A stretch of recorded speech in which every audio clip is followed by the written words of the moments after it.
Bonjour à tous, aujourd'hui une nouvelle vidéo contre un 1868. Donc c'est parti, j'ai les pièces blanches, je vais jouer D4.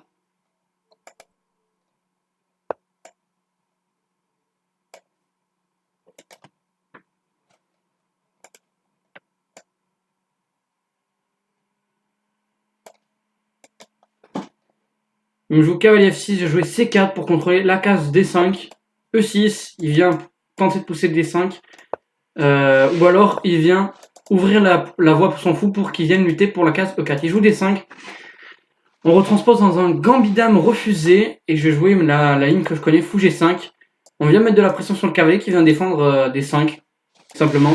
Ici il y a deux main lines, alors ici c'est pas une main line, il y a fou E7 et il y a fou B4. Fou B4 je crois que ça s'appelle la rogozine et fou E7 je sais plus.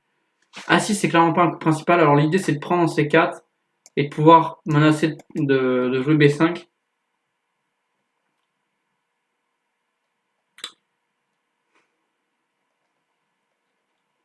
Je sais pas trop quoi jouer parce que si je joue E3 il va quand même prendre en C4 et jouer B5 et pouvoir sortir son fou en B7. Mais si je prends, il va pouvoir quand même sortir son fou en F5. Écoutez, on va jouer C prend D5, on va jouer une nouvelle structure. H6. Et là je peux gagner un pion avec fou prend, non? Bah écoutez, parce que si je fais fou H4, il fait G5. Dame prend, écoutez, je gagne un pion en E6. Ok, certes, il a la paire de fou et un petit avantage de développement, mais je pense que ça va pas être assez. Je vais me développer tranquillement, cavalier F3. On va bien voir ce qu'il me veut, des idées de fou B4. Il y a un peu de jeu sur les cases noires, certes, mais... Enfin, j'ai un pion de plus, quoi. C'est vachement surprenant, cette édition. D5 était probablement un coup, je joue un peu vite. Ensuite, je peux jouer E4 et vraiment enterrer les pièces. C'est possible, mais écoutez, je joue plutôt tout simplement E3. Je vais venir consolider ici. Le cavalier défendu. Petit roc. On va placer le fou en direction du roc. Et on va roquer. Et ensuite, on n'a plus aucun souci. Alors, on a certes pas la paire de fou, mais on a quand même un pion de plus. Donc, on peut peut-être espérer de presser quelque chose. Même si la paire de fou, pour l'instant, est quand même vachement active. Cavalier C6. Alors là, il n'y a pas de D5 parce que je suis cloué.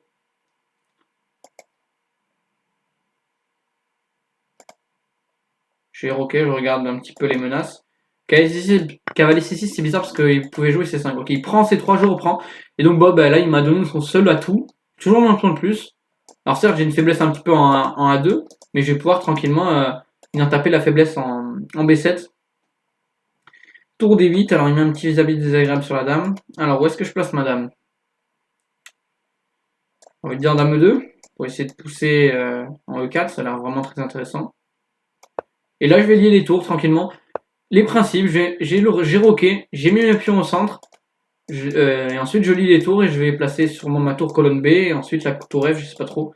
Fait fou G4, pourquoi pas.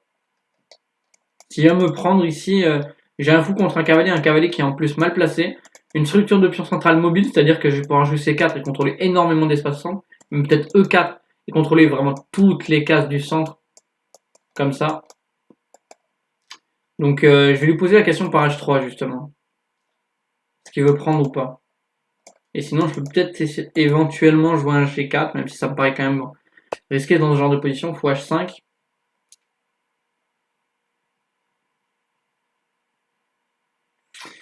J'ai une idée un petit peu de fou E4 qui peut être intéressant.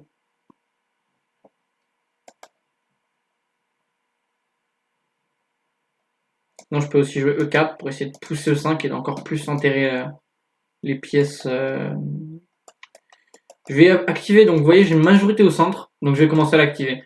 Donc on a un pion B contre une majorité au centre. En fait, si vous regardez au niveau de la structure de pion, les pions A c'est les mêmes, les pions C, certes ils sont pas positionnés pareil, mais ils sont sur la même colonne. Ces pions F, G, H, ils sont pareils, donc c'est grosso modo, vous voyez, il manque plus que le pion B7 qui n'est pas entouré et les pions centraux. Donc là, vous voyez, tout de suite, je viens lui créer des soucis en activant ma majorité centrale. Je vais pouvoir pousser D5, pouvoir pousser E5 pour prendre énormément d'espace. Il fait fou F3, qu'il est un peu paniqué. Écoutez, alors je reprends pas du pion G parce que là ça lui offre un peu de contre-jeu avec son cavalier qui peut se diriger vers la droite. Ok, je me doute bien qu'il veut me doubler les pions, mais j'ai un fou contre un cavalier. Le cavalier mal positionné, j'ai un pion de plus, c'est clairement un avantage pour moi. Tour D6, bon, s'il veut essayer de m'attaquer, déjà je peux jouer E5 pour venir essayer de contrôler la case du 6. Alors E5, il y a cavalier prend E5, donc attention aux tactiques avec le vis-à-vis avec le fou. Mais tour G6, ça m'embête pas, hein, juste je me décale. Je vais tranquillement activer tout simplement ma tour sur la colonne ouverte. Je suppose qu'il va jouer tour G6. Mais sa tour, du coup, sera mal placée. B5. Affaiblissant quand même cette histoire. Là, je peux tout de suite jouer A4. Et rentrer dans son jeu en B7. Et après, cette tour F va pouvoir s'activer via la colonne A et manger le pion A4. Sur A4, s'il fait B4, je gagne un pion. Donc A4. Certes, je donne le pion temporairement, mais la structure de pion est tellement faible. Le cavalier peut pas s'y accrocher. Les tours sont complètement décoordonnées. Et puis, s'il fait cavalier E5, donc là, je peux déjà gagner un pion si j'ai envie. Il y a le pion C3 qui tombe, donc ok. Cavalier E5, donc il attaque aussi ici. Et là, je peux jouer Feu2, il a le cavalier d'attaquer. S'il fait cavalier C4, je peux peut-être échanger. Alors, je peux déjà gagner un pion en B5. Ah non, parce qu'il y a cavalier D2 fourchette. Donc là, je peux peut-être prendre et juste jouer tour B7 et j'ai un contrôle total sur la position. Donc là, en fait, ce que je fais, c'est que je convertis mon avantage. Là, j'ai un avantage alors pas de structure de pion, mais d'un fou contre un cavalier, même si son cavalier pour l'instant s'est activé. Et j'ai un pion de plus. Donc, c'est tout à mon intérêt d'échanger. Il prend, il se détruit la structure de pion. Et moi, ça va me permettre de rentrer dans la position et de coordonner mes tours qui vont se coordonner vers la colonne B. Il y a trop de faiblesse. Moi, mon pion C3, pour l'instant, vu que je contrôle la colonne B, il peut pas venir me contre-attaquer. Et s'il fait tour B6, je peux par exemple jouer tour B1, tour FB1. Il peut pas contester parce que je contrôle deux fois la case B8. Et ensuite, il va me devoir soit me céder la colonne, soit m'échanger une paire de tours. Et j'aurai une tour très active. Donc certes, j'ai moins de temps que lui, mais globalement, j'ai un pion de plus. Alors ça, la finale de tour, c'est tricky. Mais la structure de pion, je trouve qu'elle est beaucoup trop éclatée, tandis que mes pions, vous voyez, ils sont très très bien consolidés. Donc là, tout simplement, c'est vraiment un coup instinctif. Une tour qui joue pas en finale de tour, l'activité des pièces prime sur le matériel, les gens. Donc, vous voyez, cette tour, elle est très active. Quand je dis active, c'est-à-dire qu'elle crée des menaces. Par exemple, vous voyez, tout de suite, elle menace le pion C7. Et donc là, je viens activer notre tour sur la seule colonne ouverte. Tour F6, donc il faut faire attention, il ne faut pas être focus que sur ses idées. Il attaque le pion F3. Donc je vais jouer roi G2 et le défendre. Il joue tour G6. Je me suis dit, alors il y a le pion H3 qui est un peu faible, mais il ne peut pas venir l'attaquer pour l'instant, donc je vais jouer roi F1.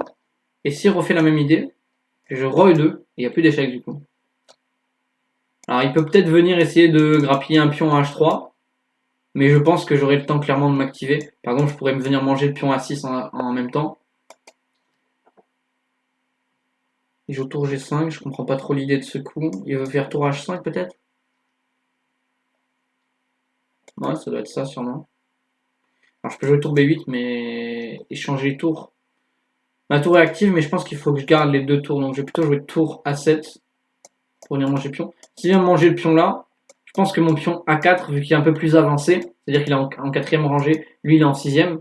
Donc lui c'est comme s'il était en seconde rangée, vu qu'il a avancé que d'un pas. Moi il est en quatrième rangée, vu qu'il a avancé de deux pas. Donc je me dis que mon pion est un peu plus fort. Puis j'ai toujours un pion de plus, donc je pense que je devrais réussir à m'en sortir, même avec un pion passé protégé. Donc mon tour A7, ça attaque le pion, mais ça vient également libérer la case pour jouer tour B7 et essayer de tout raser ici.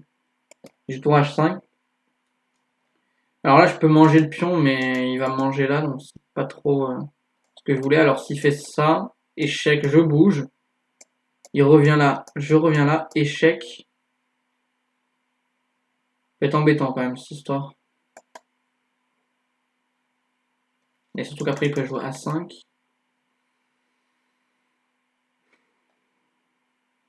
Je sais pas trop, parce qu'il va m'attaquer tous mes pions en fait. Écoutez, je vais tenter la finale, elle est un petit peu risquée, mais ça va donner un peu de piment à la partie, je trouve. Tour prend H3.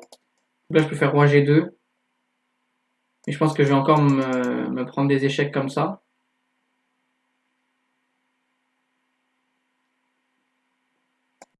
Juste roi E2 en fait, tout simplement. Je joue roi E2 pour défendre le pion F3. Ensuite, je vais très rapidement commencer à essayer de pousser mon pion jusqu'à dame. Normalement, je pense que ça doit être gagnant. Mais il y a encore pas mal de taf à faire. J'ai seulement un pion de plus. La structure est éclatée. J'ai joué F5. Bon, on me donne un troisième pion. Mais je trouve que Là, ça va lui laisser trop de jeu. Je peux le tenir, mais ça sert à rien. S'il vient me prendre, je prends. Ah, il y a quand même le pion C3 en prise, bien joué. Donc je vais plutôt me créer un pion passé protégé comme ça, avec E5, F4, screen faiblesse tout seul. Pourquoi pas? Moi ça me va. Tour C6, on débloque l'avancée du pion.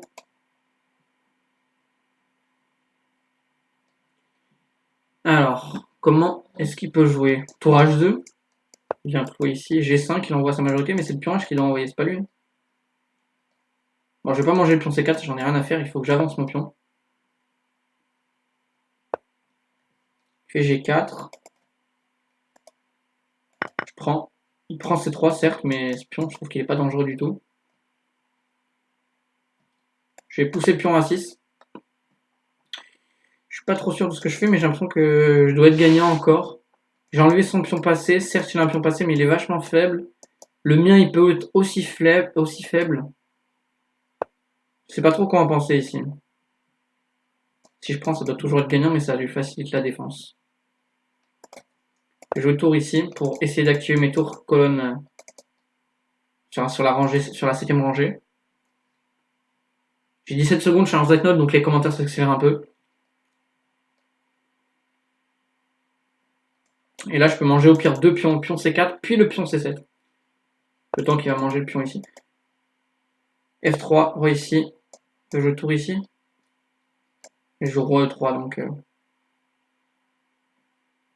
Et s'il me refait un échec, je fais roi F4. Et s'il revient à A2, tour D3, je reviens en C2. Tour A3. Je joue A7. A7, tour A8, tour B8. Ok, A7, ça a l'air d'être gagnant. J'ai l'impression. Parce que je menace tour B8. Et il peut peut-être faire roi F7. J'ai peut-être sous-estimé cette ressource, c'est vrai. Mais j'ai quand même tour B8 en fait. Et s'il recule, je fais quand même tour B8. Non, il a tour F8 peut-être. Mais je fais tour prend. Et là, je menace des maths. Donc vous voyez, les ressources sont vraiment très tricky ici. L'idée tour F8, c'est que le roi défend la tour. Et du coup, si je joue tour B8, bah ça sert plus à rien. Genre, il peut manger le pion à 7 tranquillement. Parce que bah, l'activité des pièces, vous voyez, elle prime. Comment il peut s'en sortir ici? S'il fait tour A8, du coup, j'avais prévu tour B8. Et s'il prend en B8, je fais une dame. Et s'il prend pas, bah, je gagne une tour. Et en Zach 9, je pense que j'arriverai à convertir une tour. Même s'il me mange le pion F2, et que c'est un petit peu dangereux avec le pion F3 qui peut faire dame. Avec les tours, je devrais pouvoir contenir l'activité du pion. En tout cas, son contre-jeu. Et gagner la partie. Alors, j'ai l'impression que ça a l'air d'être foutu pour mon adversaire. Qu'est-ce qu'il peut jouer? Toujours faire de la prophylaxie dans vos parties. Réfléchir à ce qu'il pourrait jouer. Je vois aucun coup en fait. S'il bouge le roi, je vais quand même tour B8. Tour A2. Là, je peux faire roi B1 pour forcer les événements. Qu'il mange F2. Je peux jouer tour B8 du coup. Chèque. Roi A2.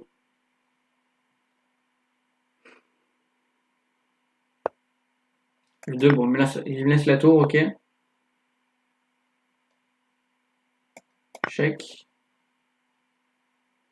Donc on fait que des échecs de toute manière, il n'y a rien à craindre. Là, on a tour prend. Roi D8, tour ici. Même s'il me fait une dame, je fais mat. Donc tour H7. Menace mat. Oui, menace mat là. Tour A1. Je m'en fiche, je fais roi B2. Dame et mat. Un joli mat. Je l'ai laissé faire dame. Il a cru que la tactique que j'allais prendre la tour et qu'il allait avoir sur échec. Ça n'a pas marché du tout. Écoutez, c'est parti pour l'analyse. Donc, on continue avec l'analyse de cette partie. D4, cavalier F6. Alors tout de suite, je vous arrête. Alors ici, il y a plusieurs variantes. Il y a D5, il y a E6 qui permettent tous les deux différentes variantes. Par exemple, avec E6, si on joue C4, il peut y avoir des idées par exemple de fou B4 échec directement. Donc E6, c'est un autre ordre de coup. Cavalier F6. Sur C4, on n'est pas obligé de jouer E6, ce qui a été joué dans la variante d'avant. On peut jouer par exemple G6, fou G7 pour soit retransposer dans une est indienne, soit dans une Grunfeld avec D5. Par exemple G6, cavalier C3. Là, on a D5, la Grunfeld avec des complications théoriques très très longues. Ou fou G7, tout simplement l'est indienne. Et avec cavalier F6 direct, on s'enlève du coup les possibilités par exemple d'échec ici en B4. Donc ça peut retransposer. On peut jouer justement des systèmes d'Est indienne à la place, par exemple, là où on a joué, par exemple, si on joue D5 ici à la place de cavalier F6, bah sur C4, on n'a plus les idées. Enfin, on peut jouer cavalier F6, mais ça offre une nouvelle variante possible avec C prend D5. Donc il faut plus ou moins jouer E6 et on retranspose dans un gambit dame après cavalier C3, cavalier F6. Donc là, il m'a joué cavalier F6. Je joue C4, E6, donc là il choisit la variante avec E6, donc pas avec G6, donc on va jouer cavalier C3. Et ici, normalement, la variante la plus jouée, c'est fou B4, l'anime indienne, notamment jouée par Hikaru. On joue pas trop D5 en général. Après, c'est à haut niveau maintenant. Les deux coups sont jouables, hein, D5 et fou B4, ça retranspose soit dans un gambit dame refusé, soit dans une hymne indienne. Alors, les deux coups, en fait, l'idée, c'est vraiment d'empêcher le contrôle de la case de 4. Par exemple, avec fou B4, on vient clouer le cavalier. Et du coup, le cavalier peut plus soutenir la poussée E4, même si en présence, on a l'impression qu'il soutient. Mais, par exemple, fou B4, si on tente de pousser E4, bah, juste on perd un pion en E4. Donc, E4 ne serait pas possible sur la limousin indienne. Et justement, la meilleure variante, normalement, c'est E3 pour pouvoir jouer fou D3 et essayer de pousser E4 ensuite. Enfin bref, là on rentre dans des complications théoriques. E6, j'ai joué cavalier C3, il m'a joué D5. Et donc là on retranspose dans un gambit dame refusé. Et moi le coup que je connais c'est fou G5. L'idée c'est vraiment de mettre la pression sur le cavalier. On met la pression sur le pion D5, on met la pression sur le pion D5 avec le pion et avec le cavalier. Et on met la pression sur le défenseur du pion D5. Donc fou G5. Et il me joue un coup qui est bizarre, A6. D'habitude ici on joue plutôt fou E7 qui est le coup plus traditionnel on va dire. Et aussi fou B4. Il me semble que ça s'appelle la Ragozine si je me trompe pas. Et on va essayer très vite de jouer C5 et Dame A5 pour venir mettre de la pression sur le cavalier en C3. Mais il m'a joué A6 du coup, bon je connais pas trop cette variante. Ici je me suis dit prendre ça doit être le coup. Parce qu'en fait bah je pense qu'il menaçait de prendre. Par exemple si je joue E3, il prend, je reprends du fou. Regardez, je vous montre E3 prise. Donc là il menace V5 pour consolider son tour C4, donc je suis obligé de remanger. Il joue B5. Je peux pas venir faire fou D5 pour profiter de cette diagonale. Du coup, par exemple, je fais fou D3 et il arrive à se développer avec fou B7. Et en fait, cet affaiblissement, il est pas très grave parce qu'on va pouvoir jouer B4 et A5 pour consolider la structure des noirs. Et on a un problème avec le pion G2. On va le défendre avec cavalier F3 et tout simplement, les noirs peuvent jouer directement, par exemple, C5 pour venir échanger un pion du centre et ils ont aucun souci. Donc, je pense que C prend D5 était la réfute. Et là, il fallait faire E prend D5 du coup. Mais il l'a pas fait, il a fait H6. Donc du coup, bah, moi je mange et j'ai gagné un pion. Même s'il a la paire de fou, je me développe avec cavalier F3. Je pense que E3 était légèrement plus précis pour venir défendre le pion D4. Mais pourquoi pas. Cavalier F3, fou B4. Écoutez, ce clouage, mon cavalier défendu. Donc s'il prend, je reprends, il me redonne son seul atout, le fou de case noire. Et en plus, il va renforcer mon centre. Donc je joue E3. Alors E3, c'est une imprécision.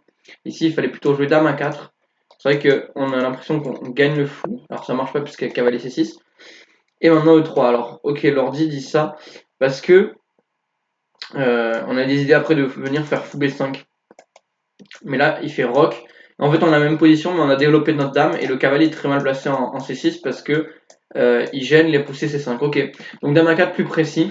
Quoi qu'il en soit, j'ai toujours un avantage. Il joue roc, fou D3, cavalier C6. Bon, il le place tout seul. De toute manière, ici, il fallait plutôt jouer justement C5.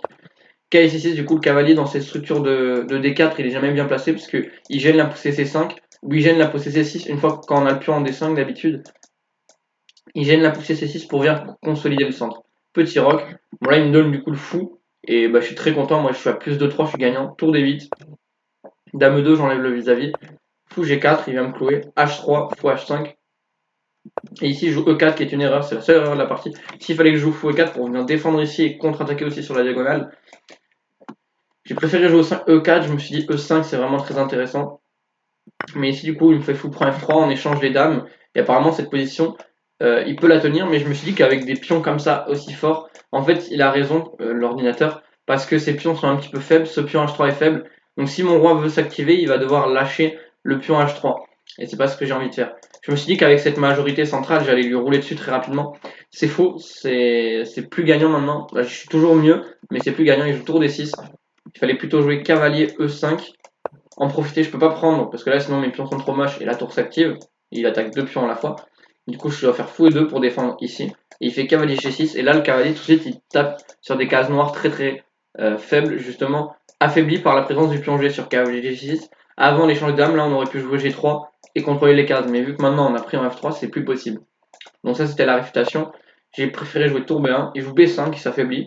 Je pousse à 4, du coup, je me suis dit, bon, bah, je vais pousser à 4. Il me joue cavalier E5. Ici, à la place de A4, il fallait plutôt jouer F4 justement pour contrôler cette case E5. Parce que sur A4, il me fait cavalier E5, très bon coup. Fou 2 et cavalier C4, ça c'était pas un bon coup parce que ça me laisse complètement le contrôle de la position. Ici, il fallait encore jouer cavalier G6. Et mon fou, en fait, c'est une sorte de mauvais fou et son cavalier était très bien placé ici au niveau de mon aile roi. Ici, il a décidé de jouer cavalier C4, mais du coup, ça me laisse faire fou prend, pion prend, rentrer la tour. Et là, j'ai un pion de plus et mes tours sont trop actives et je vais gagner tranquillement la position. Donc, il fait tour C8, un coup passif. On active les tours. Tour F6, roi G2, échec, on part. Tour G5, un coup un peu dans le vide. Tour A7, tour H5, il voulait attaquer ce pion. Je me dis que je prends, alors j'aurais pu peut-être jouer roi ici, mais il allait marceler l'échec. Maintenant que je le vois, non. Je pensais qu'il allait marceler l'échec comme ça, et marceler avec le pion F, mais c'est pas possible visiblement, vu qu'il y a le pion E.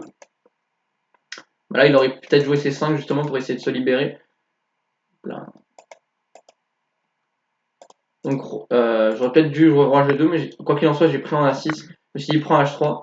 Je défends mon pion F3, F5. Là, ça me laisse créer un pion passé protégé. Alors si je prends en F5, je pense que ça doit être sûrement gagnant parce que j'ai quand même 2 pions de plus.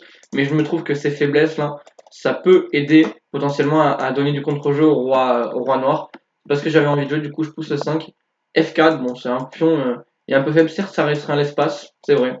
Mais il est un peu faible son pion. Je fais tour C6. J'ouvre le passage à mon pion.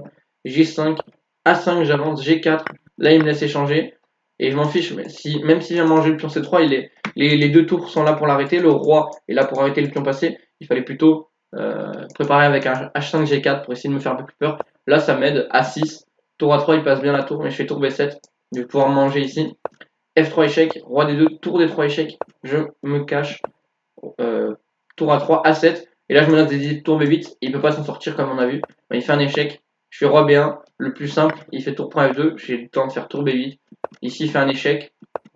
Il essaie de s'en sortir. Il fait F2. Je fais tour prend C8, roi F7. Je remange un pion. Et ici j'avais un mat en main apparemment. Que je n'ai pas trouvé visiblement. Ah bah oui, tout simplement A8 dame.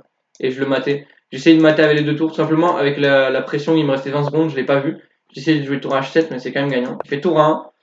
Donc là, si je prends, il fait dame, et là, c'est plus la même histoire. Hein. Après qu'il fasse dame, c'est même peut-être lui qui peut gagner, même si je dois être toujours gagnant, mais c'est beaucoup plus compliqué quand même que ça. Donc plus 8-5 parce que j'ai beaucoup de pions et j'ai des menaces de maths, mais ça sert à rien de donner du contre-jeu comme ça avec la dame. Du coup, j'ai fait roi B2, il a fait très vite dame, mais du coup, j'ai pu mater, il s'est dit, je suis obligé quasiment de manger, et il fait dame sur échec, et il s'en sort. Non, parce que je me décale, en fait, il fait vite dame très rapidement.